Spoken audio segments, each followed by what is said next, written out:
राजस्थान के चुनावों में एक नाम की बड़ी चर्चा है और वो इसलिए भी क्योंकि वो बिल्कुल अशोक गहलोत साहब की तरह दिखाई देते हैं। रामेश्वर दधीच इनका नाम है और जोधपुर में तो बहुत ज़्यादा लोकप्रिय हैं और इस हद तक लोकप्रिय हैं कि मतलब लोकप्रियता भी अपना पैमाना है और अगर मैं आपको शक्ल दिखाऊँ तो आप भी एक झटके में कन्फ्यूज़ कर जाएँगे कि ये गहलोत साहब खड़े हैं कि गहलोत साहब का कोई हमशक्ल खड़ा हुआ है। पर आप गहलोत साहब से अलग बिल्कुल एक पहचान बना रखी है। दधीच साहब धन्यवाद जोधपुर के महापौर रह चुके हैं कई समय तक और बहुत बड़ा चुनाव आप जीते थे। इस बार भी आप चुनाव लड़ने के पूरे मूड में थे और जोधपुर की एक सीट है सूरसागर के नाम से विधानसभा, वहाँ से नामांकन भी भरा निर्दलीय। पर आप तो कांग्रेसी है ना?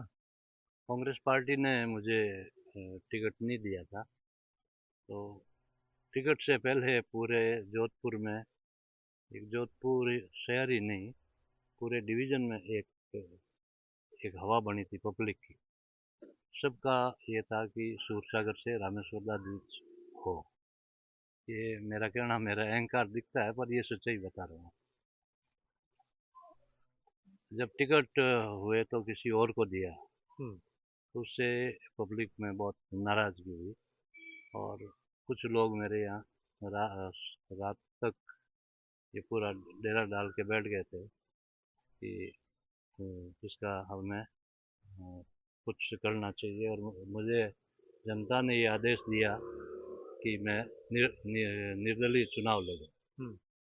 आपने निर्दलीय पर्चा भी भरा, हाँ, तो फिर आपने वापस भी ले लिया। निर्दलीय पर्चा मैंने भरा। हुँ। उसके बाद में अभी पिछले 2 दिन में कुछ लोगों को ये था कि मैं एक साधारण आदमी हूँ। चुनाव आजकल है बहुत महंगे, तो कुछ लोगों को ये ठीक नहीं लगा। तो लोगों का ये था कि भाई अपन कैसे लड़ेंगे, पैसा है नहीं। तो मैंने कहा भाई अपन गांधीवाद तरीके से लड़ेंगे, लोगों से वोट मांगेंगे जाके। अपन जरूरी थोड़ी होल्डिंग लगाएं, बैनर लगाएं। पर मैं कोई काम ऐसा नहीं करना चाहता कि जिसको पैसा लेकर के हम या जनता में खर्च करके। मेरी शुरू से रही, मैंने जो मेयर का चुनाव लड़ा था उसमें भी मैंने ना तो किसी को पैसे दिए। आजकल ये शराब बांटना, अटरम शटरम कई चीज़ें हैं, तो ये मैंने नहीं की थी। मैंने कहा, उस समय मैंने कहा था कि अगर ये धंधा करेंगे तो हम जनता की क्या सेवा करेंगे, फिर वो पैसे बटोरने में लगेंगे। इसलिए मैंने नहीं किया और उसमें एक ऐतिहासिक जीत मुझे जनता ने दी। जी, वो तो 2009 की बात आप कर रहे हैं। ये मैं अभी वो इससे कनेक्टेड ही है, इसलिए वही मैं यहाँ रिपीट करना चाह रहा था। और लोगों को ये डर था कि चूंकि ये दोनों ही सक्षम पार्टी है, बीजेपी कांग्रेस, हुँ। तो आप टिकेंगे कैसे। मेरा तो सवाल भी आपसे यही है कि आप तो इतने पुराने कांग्रेस के कार्यकर्ता रहे गहलोत साहब के काफ़ी करीबी लोगों में आप गिने जाते रहे, इस शहर के आप महापौर रहे, जिस शहर से वो मुख्यमंत्री बने। फिर ऐसा क्या हुआ? क्यों आपके और उनके बीच में दिक्कतें हुईं या आपको टिकट नहीं दिया, किसी और को टिकट दिया? जोधपुर शहर में तो 9-10 विधानसभा हैं। आपको कहीं और से भी दे सकते थे अगर यहाँ से किसी को देना था तो। ये मेरे को खुद को ही समझ में नहीं आ रही है। मुझे टिकट के बारे में मेरी बात हुई थी, हुँ, उसके बाद ही मैंने माइंड बनाया था। हुँ, अदरवाइज मैं माइंड बनाने का प्रश्न ही नहीं। जब टिकट नहीं दिया तो एकदम अचानक ये घटना हुई। नहीं देने से सभी लोग, सबको ये विश्वास था कि ये टिकट मिलेगा और अपन शानदार जीतेंगे। हुँ। न केवल एक सीट ये जीत थी, पूरे मारवाड़ की जो 35 सीट है उस पे असर आता। पर ये टिकट नहीं देने से फिर लोगों में गुस्सा था और लोगों के कहने से मैंने ये पर्चा भरा और लोगों के कहने से ही मैंने वापस आज विड्रॉ किया। आप जब विथड्रॉ कर रहे हैं तो आप क्या चाहेंगे? इस सीट पे कौन जीते? सूरसागर सीट पे। आपने तो विथड्रॉ कर लिया, आप पुराने कांग्रेसी हैं। क्या आप चाहेंगे जो कांग्रेस का प्रत्याशी अभी खड़ा हुआ है उसकी जीत हो या आप चाहेंगे भाजपा जीते? मैं जानता हूँ जनता को। हुँ। एक सीट भी आ जाए तो आप दिखा बताना, किसकी? कांग्रेस की। इतना गुस्सा है लोगों में जोधपुर में? जोधपुर में। मुख्यमंत्री की सीट भी है सरदारपुर में? आप देखना, आप देख, बता दूंगा। ये तो कुछ दिन की बात। सीएम हार जाएँगे? आप ये कुछ दिन की बात है, मैं हाँ, कहता नहीं मतलब मैं तो क्लैरिटी करना चाह रहा हूँ, हूँ। आप हाँ, क्या कहना चाह रहे सीएम कैसे जीतेंगे, पब्लिक खिलाफ है। पब्लिक पूरी, आज आप यहाँ सुबह देखते हैं? हुँ, लोग रो रहे हैं। और जो हालत हुई, मैंने विड्रॉ किया तो लोगों को बहुत भारी पीड़ा हुई, तो मेरी मजबूरी थी। तो क्या आप अगर बुरा नहीं माने तो मैं आपसे पूछना चाहता हूँ, क्या आप बीजेपी में जा रहे हैं, कांग्रेस के विरोधी खेमे को ज्वाइन करेंगे? मैं कांग्रेस ने मेरे को फ्री कर दिया, कांग्रेस ने मुझे एक तरह से फ्री कर दिया। अब मैं कहीं भी जाऊं, बीजेपी में जाऊं या और कहीं जाऊं, ये फैसला मैं खुद करूंगा। मैं और वो सभी मेरे जो साथी हैं, जो लोग हैं मेरे, उसमें बीजेपी का आदेश करेंगे पब्लिक तो मैं उसमें जाऊँ, और किसी में करेंगे वो उसमें जाऊँ। तो इसी चुनाव के पहले चले जाएंगे? नहीं, मैं तो आजकल में ही निर्णय करूंगा, एक दो दिन में मेरे आदमियों से बात करके जो मुझे आदेश ये देंगे। पता चल रहा है कि आप भाजपा में जा रहे हैं, आप शायद जयपुर जाके शामिल होने वाले हैं बीजेपी। तो अब जो जो भी मेरे साथी कहेंगे मैं वो करूँ।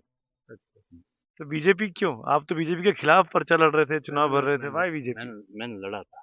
जी, अब बीजेपी क्यों? अब इसलिए कि अब रास्ता क्या बचा, जन पब्लिक ये इस पे आई हुई है कि आपका ये जो नुकसान किया है उसका ब्याज सहित वसूली हो। मैं तो फिर भी उस मूड में नहीं हूँ, पर लोग एडमेंट हैं। हम्म, आपको क्या लगता है, आपको बीजेपी आने वाले वक्त में, क्योंकि ये तो पर्चे खत्म हो गए, अब आप बीजेपी के लिए क्या कर पाएंगे, क्योंकि चुनाव तो अब 24 की लोकसभा है, अगला चुनाव तो। वो तो मैं बीजेपी में जाऊंगा तब बताऊंगा, अभी तो पहले तो क्या। मेरा ये है, आपके लोकप्रिय चैनल के माध्यम से मैं जनता से अपील करूंगा, नेक ईमानदार ढंग के लोग चुने। ये चुनाव तो हो जाएंगे पैसों के बल पे, अंट संट जो प्रलोभन उसके बल पे, 5 साल बाद में पब्लिक को दुख खाना पड़ता है। ढंग के लोग चुनेंगे तो आराम से 5 साल निकलेंगे, और ढंग से नहीं चुन के और लुच्चे लफंगों को चुन लिया, भ्रष्ट लोगों को चुन लिया, तो खुद को ही भुगतना पड़ेगा। कौन ज्यादा भ्रष्ट है? आप तो बहुत करीब रहे ये हैं, जनता के, मैंने मैंने हमेशा आपके अनुभव से बताइए। मेरे हमेशा कहता हूँ कि नेताओं के दो आंख होती है, उनको आगे ही दिखता है। जनता के चार आंख होती है, दो पीछे भी होती है। जनता सब जानती है। इसलिए जनता को जातिवाद में नहीं आना चाहिए कि अपनी जाति का है, हम्म, अगर भ्रष्ट है तो उसको नहीं। कांग्रेस भ्रष्ट है कि नहीं? कोई भी, कांग्रेस बीजेपी कोई हो। नहीं, आप कांग्रेस में थे इसलिए आपसे स्पेसिफिकली पूछ रहा हूँ मैं, क्योंकि बीजेपी रोज कह रही है कि बहुत भ्रष्टाचार हो गया है। मैंने तो शुरू से भ्रष्टाचारी जो लोग हैं उनका विरोध किया। पर आप तो मैंने कांग्रेस से मैंने टिकट अभी मांग रहे थे। मैंने मांगा तो मैं तो कोई भ्रष्ट हूँ? मेरे ऊपर ईश्वर की कृपा है, मुझे बचा कर रखा। और आपकी सरकार पे तो आरोप लगे भ्रष्टाचार के। आरोप लगे वो सिद्ध हो और वो अलग बात है। जो भ्रष्टाचार होगा तो आरोप लगेंगे ही। उन लोगों को कैसे बख्श रहे हो? भ्रष्ट लोगों को रिपीट कैसे कर रहे हो? एक भी जीत जीत के दिखा दो। जो भ्रष्ट लोग हैं, जो चुनाव में रिपीट किए गए हैं, एक भी, जनता सब जानती है। इसके पहले कि मैं आपके साथ समर्थकों से बात करूं, मैं ये भी आपसे पूछना चाह रहा हूँ, क्या आप कांग्रेस के खिलाफ, गहलोत साहब के खिलाफ बिल्कुल बिल्कुल। प्रचार करेंगे? बिल्कुल करूँगा। बिल्कुल करेंगे। बिल्कुल करूँगा। क्या कहना चाहेंगे रजीत साहब की इन बातों को सुनकर? इनकी भावना ये कहती है, आपको क्या लग रहा है, ये ठीक कर रहे हैं? ये इनकी भावना है। नहीं, ये इनकी भावना है, पर आपके इनका हिसाब से इनका इनका जो विवेक काम करेगा ये करेंगे। आपका विवेक क्या कह रहा है, जो ये जो कर रहे मेरा हैं भी ठीक वो कर रहे हैं? जो मेरा विवेक वो मैं काम करूँ। तो उनको काम करना चाहिए कांग्रेस के खिलाफ? वो इनके मन में वो देखे, आप समर्थन देंगे तो भी? वो पारिवारिक संबंध है, वो रहेगा ही। तो पारिवारिक संबंध है, उसका पार्टी से, उससे कोई संबंध नहीं। तो 60 से उनसे पार्टी से आ रहे हैं कैसे। क्या कहना चाहेंगे रजीत साहब के बारे में, जो उनके साथ हुआ उसके बारे में आपकी क्या राय है? उनके साथ बहुत अन्याय हुआ। ये सारी ज़िंदगी अपनी कांग्रेस को समर्पित कर दी। अब इस एज में भी इनको लास्ट में भी अगर टिकट नहीं मिला, ऐसे ईमानदार नेक व्यक्ति को, जो सबके चहेता जन नेता है जिसको बोलते हैं, और जन का हित के लिए सबों का कल्याण करते हैं, काम कोई भी लेके आओ सबका काम पूरा करते हैं, अपनी तरफ से पूरा प्रयास क्यों करते हैं। नहीं मिला फिर टिकट? और टिकट तब वो क्या है, शोक जी के अपनी इच्छा से देते हैं। वो उनको या तो उनको कोई गाइड हो रहा है, या फिर वो अपने निर्णय में वो सही नहीं ले सकते हैं। ऐसा आदमी देना चाहिए, जोधपुर का क्या विकास। अशोक जी हार रहे चुनाव, कांग्रेस चुनाव हार अगर रही है? ये परिस्थिति रहेगी तो हारेंगे। अब जो आदमी अक्सर दाम लिया है वो लिया है, बड़े लेवल की गौशाला बना दे अपने मेयर काल में, और सभी मंदिर मस्जिदें और हज के हॉल बना दे, और मुसलमानों के ये कम्युनिटी हॉल बना दे, जिनकी अल्पसंख्यक गरीब है, उनकी शादी ब्याह उस हॉल में होती है और कहाँ होती है विचारों मैं का। और लोगों से पूछता हूँ, आप क्या कहना चाहेंगे दलीप साहब के बारे में? इनका इनका क्या भविष्य आप देखते हैं? आप क्या सलाह देंगे अगर आपसे सलाह पूछे? सर, जहाँ तक दादी साहब का सवाल है, इनके व्यक्तित्व के बारे में इतना ही कह सकता हूँ कि नेक, निर्भीक और पाक और साफ, जिस तरह के ये व्यक्तित्व हैं और इन्होंने जिस तरह से कांग्रेस पार्टी को सींचा पिछले 45 सालों से, और उसका ये एक सौभाग्य बनता पार्टी का कि अगर इन्हें यहाँ से प्रत्याशी बनाते तो निश्चित रूप से ये जोधपुर की 10 ही सीट में से सबसे ज़्यादा वोटों से ये विजयश्री लेते और कांग्रेस को और मजबूत करते। पर चूंकि 45 साल में इतना मजबूत करने के बाद में भी इनको जिस तरह से दरकिनार किया गया, तो इनका निर्णय जो भी होता है, हम इनके साथ हैं। ठीक, बिल्कुल दिखते हैं अशोक गहलोत साहब के साथ। ये बाय बाय चांस है या इसकी वजह से उनको फ़ायदा भी हुआ है? नहीं सर, ये एक ही सिक्के के दो पहलू थे। हमशक्ल नहीं थे, ये हमशक्ल के रूप में चूँकि अशोक जी भी इनसे राजनीतिक सलाह-मशवरा किए बगैर कोई कार्य नहीं करते थे, ये मेरी भी जानकारी में है और पिछले लगभग 40 सालों से मैं इनके पारिवारिक हिस्सा हूँ। तो मैं ये समझ सकता हूँ कि जो इनका व्यक्तित्व और जो इनकी राजनीतिक विज़न जिस तरह का रहा है, उसका बेनिफिट अशोक जी ने पूरे तौर से आज तक उठाया है।